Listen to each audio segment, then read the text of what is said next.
Hello and welcome to today's physics class. Last class में हमने Coulomb's law का statement और उसका कूलॉम्स फोर्स का फॉर्मूला देखा था। आज कूलॉम्स लॉ पे बेस्ड कुछ सिंपल न्यूमेरिकल्स प्रॉब्लम सॉल्व करेंगे। तो पहला क्वेश्चन है, calculate the Coulomb's force between two alpha particles separated by a distance of 3.2 into 10 to the power -15 metre. Charge on an alpha particle is 3.2 into 10 to the power -19 coulomb. इसमें क्या पूछा है? Coulomb's force find करना है।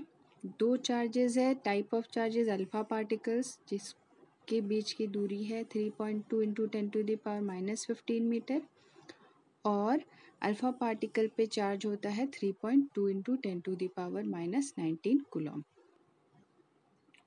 तो given quantities है हमारे पास। मान लेते हैं दो चार्जेस है Q1, एक अल्फा पार्टिकल है एक अल्फा पार्टिकल है, दोनों के बीच की जो दूरी है वो R है। तो Q1 और Q2 दोनों सेम है और दोनों में चार्ज है 3.2 into 10 to the power -19 coulomb. दोनों के बीच की दूरी दी हुई है that is 3.2 into 10 to the power -15 metre. This is nothing. तो हमें फाइंड क्या करना है? Coulomb's force. By Coulomb's law we know the force between two charges is 1/4 pi epsilon naught into Q1 Q2 by R square और 1/4 pi epsilon naught की value होती है 9 into 10 to the power 9 Newton.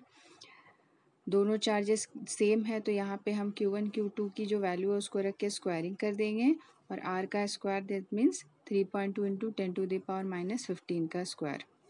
तो after solving दोनों में square है तो हम दोनों को कॉमन स्क्वायर कर सकते हैं। तो 3.2 will cancel, 10 to the power -15 ऊपर जाएगा तो -15 विल बिकम +15, -19 + 15 विल बी -4। तो 10 to the power -4 will be equal to 10 to the power -8। तो 9 into 10 to the power 9 into 10 to the power -8, इन दोनों को सॉल्व करेंगे तो 10 आएगा और 9 इंटू 10 इज 90 न्यूटन। तो दोनों चार्जेस के बीच मतलब दोनों अल्फा पार्टिकल के बीच का जो फोर्स है that is 90 Newton. This is the answer. Let's see the next question. Next question है, 2 point charges +2 microcoulomb and +6 microcoulomb repel each other with a force of 12 Newton. दो चार्जेस है +2 microcoulomb और +6 microcoulomb, दोनों positive है, दोनों के बीच का जो फोर्स ऑफ रिपल्शन है वो 12 न्यूटन है। If each charge is given an additional charge of -4 microcoulomb then what will be the new force. अगर दोनों चार्जेस में हम -4 माइक्रोकूलम ऐड कर दें तो फोर्स की वैल्यू क्या होगी ये फाइंड करना है। फर्स्ट केस में क्या दिया है? दो चार्जेस है सेम है, ये भी पॉजिटिव और ये भी पॉजिटिव है। इसका मैग्नीट्यूड है 2 माइक्रोकूलम और इसका है 6 माइक्रोकूलम। दोनों के बीच की दूरी मान लेते हैं r है। तो हम गिवन क्वांटिटीज़ में क्या लिखेंगे? First charge is +2 microcoulomb, micro का मतलब होता है 10 टू द पावर -6, तो 2 into 10 to the power -6 coulomb. दूसरा चार्ज है +6 microcoulomb that means 6 into 10 to the power -6 coulomb. दोनों के बीच की जो फोर्स है वो है 12 न्यूटन। मान लेते हैं r is the distance between Q1 and Q2। तो by Coulomb's law we no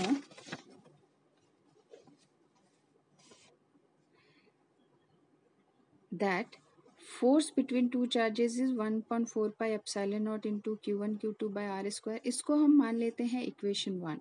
अब देखते हैं सेकेंड केस में क्या दिया है। इन द सेकेंड केस दोनों चार्जेस की जो मैग्नीट्यूड है वो चेंज हो रही है।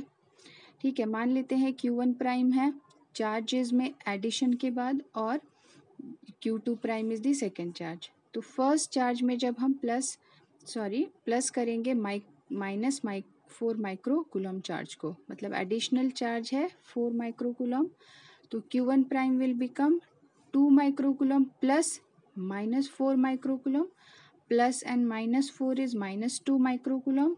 This is equal to -2 into 10 to the power -6 coulomb. Similarly second वाले चार्ज प्लस 6 माइक्रोकूलम में ऐड करेंगे -4 microcoulomb, so this will be equal to 6 - 4, this is 2 microcoulomb, that is equal to 2 × 10⁻⁻6 coulomb. दोनों के बीच की डिस्टेंस जो है r वो चेंज नहीं हो रही है, this will remain the same. तो हमें फाइंड करना है द न्यू फोर्स F2। तो फिर से कूलम्स लॉ अप्लाई करेंगे सेकेंड केस में। तो by applying Coulomb's law in the second case we get 1/4 pi epsilon naught q1 prime into q2 prime by r square, and this is equation 2। तो दोनों equation 2 को divide कर देते हैं equation 1 से, तो we get F2 by F1 is equal to F2 है 1/4 pi epsilon naught q1 dash into q2 dash by r square, और F1 हमारे पास क्या था 1/4 pi epsilon naught into q1 q2 by r square।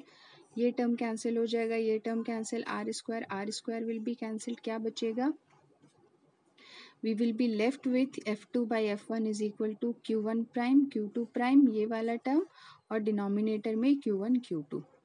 तो अब हम यहाँ पर Q1 प्राइम और Q2 प्राइम की वैल्यूज रखते हैं। तो Q1 प्राइम हमारे पास आया था -2 × 10⁻⁻6, और Q2 प्राइम भी है, Q2 प्राइम है +2 × 10⁻⁻6। Q1 was given 2 × 10⁻⁻6 and Q2 was given 6 × 10⁻⁻6। यहाँ पे F1 डिनोमिनेटर में है तो इस साइड लेकर आएंगे, तो this will B multiplied by F1।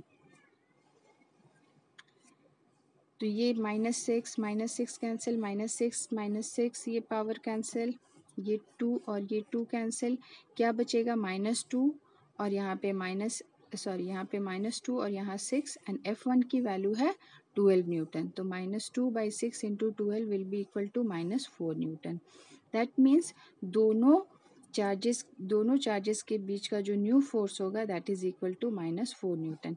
यहाँ पे नेगेटिव साइन ये शो करता है कि फोर्स विल बी अट्रैक्टिव। तो फर्स्ट केस में दोनों चार्जेस का साइन सेम था तो रिपल्सिव फोर्स था, लेकिन जैसे ही additional -4 coulomb charge -4 microcoulomb charge add किया गया तो फोर्स का नेचर बदल गया and that has become attractive. तो दिस इज द आंसर। एक और क्वेश्चन देखते हैं। ये क्वेश्चन है मल्टीपल चॉइस टाइप, इसमें 4 ऑप्शंस दिए हैं और एक राइट आंसर चूज करना है।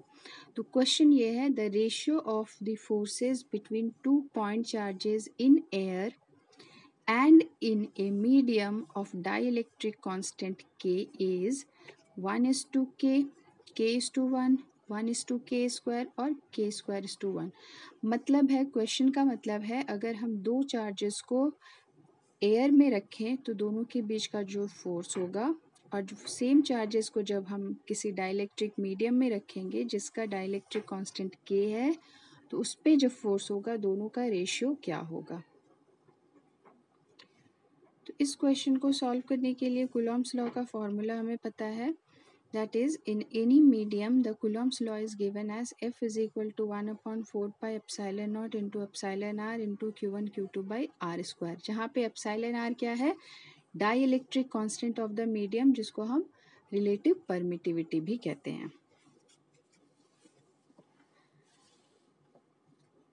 तो for air we know the relative permittivity is equal to 1, तो epsilon r will be equal, therefore force in air between the two charges will be 1/4 pi epsilon naught into q1 q2 by r square। इसको मान लेते हैं equation 1।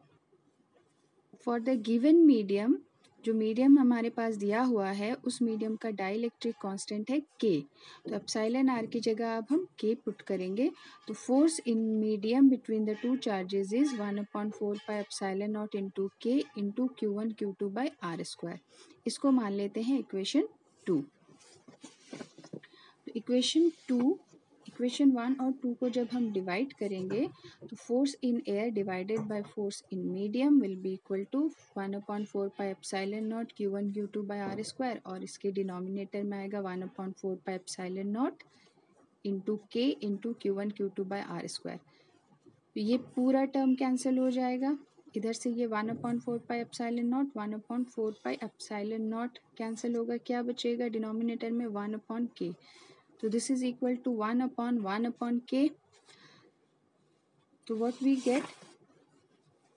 Gate F air force in air by force in medium is, ये ऊपर चला जाएगा क्योंकि reciprocal है, रेसिप्रोकल है ऊपर गया तो ये हो गया k/1। So this is k/1 का मतलब हो गया k:1 और हमारा करेक्ट ऑप्शन है k:1 is option B. So therefore the right answer is option B. तो आज की वीडियो में इतना ही है और नेक्स्ट क्लास में फिर हम करेंगे कूलॉम्स लॉ का वेक्टर फॉर्म, सुपरपोजिशन प्रिंसिपल और उसके बाद उस पर बेस्ड कुछ न्यूमेरिकल प्रॉब्लम भी सॉल्व करेंगे। Okay, thank you.